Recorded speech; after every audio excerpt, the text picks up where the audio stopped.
Jasmine leaves, going back to South Africa on Monday. So it's been kind of a quick trip, I'm sure, but she wants to just kind of bring you up to date. Yeah.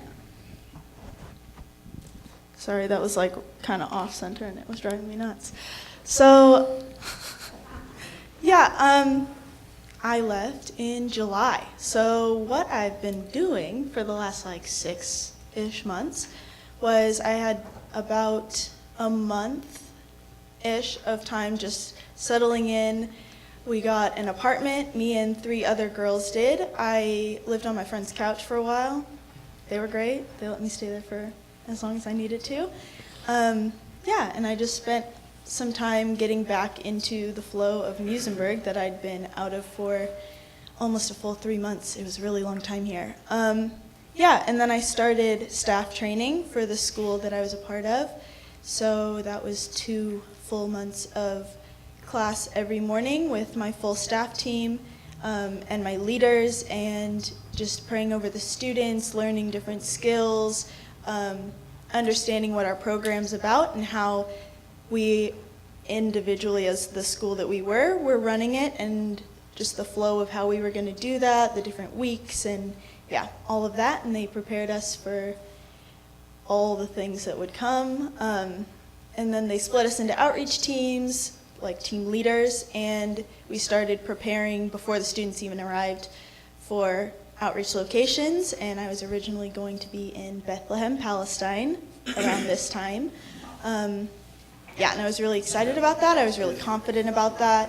And as the school wore on, all the students arrived, and they were there for 3 months. It was great. It was really hard, but it was a really fun time to watch them grow and see them do what they were doing. And I just had a really tough time throughout the school. It was really hard for me.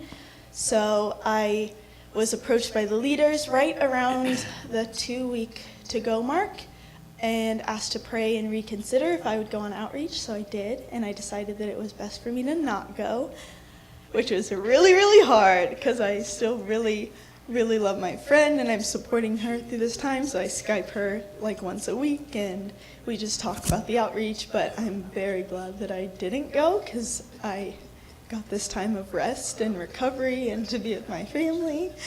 And I got to see Evie again, which I was really excited about. And yeah, it was like, this last month has been so, so sweet. And I just feel like it was a really sweet time with God. And God was just like, hey, I want you to rest. For like that whole 3 months, I hadn't really figured out a rhythm of how I was supposed to function in that space. And I had stretched myself really, really thin.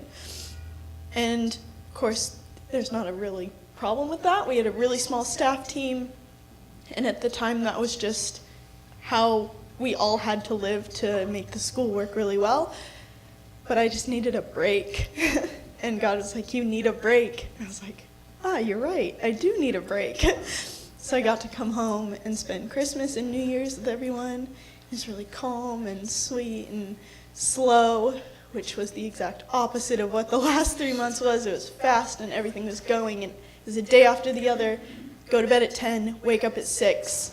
Your day is going until you go to bed again. So yeah, I'm going back to a very calm base right now. There's a new school that I'm not involved with at all, but I'll be working in the coffee shop and serving those students in that area, as well as just helping around on base with different like leadership things that they have. I'll be babysitting for them and just allowing the elders to also have time to have their retreat, and then the students will come back. I will debrief with them, and I have actually asked to be released from this school. It was good. It was a sweet time. I've learned a lot, but I just feel like I'm going a different direction from them, continuing forward.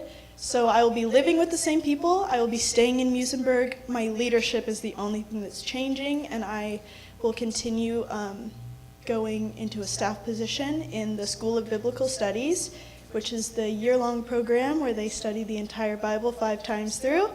Pretty crazy. But those students were on base at the same time as my students, and I know all of them, and I'll be under the same leadership that I did my entire 18-month schooling under, so I'm very familiar with them, and I'm very confident with their abilities and their program going forward, and I'm very excited to partner with them. So I will be in Musenberg until March 2020. That's when my commitment is up, and that's about as much as I know going forward for now. So yeah, I just want to thank you, all of you, so much for supporting me. I get teary. I just talk to my friends all the time, and they struggle a lot with support and having people that believe in them. And I just get emails from you guys and messages, and just knowing that you guys are supporting me means so much, because I know that there's a family, a full group of people who wants the best for me and is totally confident in what I'm doing, and being young and across the world is really, really hard. So yeah, just having a confident group of people who are supporting me means so, so much. And I want to thank you so much for, just continuing to trust in me and believe in what I'm doing over there, because it makes it so much easier, even though it is still really difficult. Amen.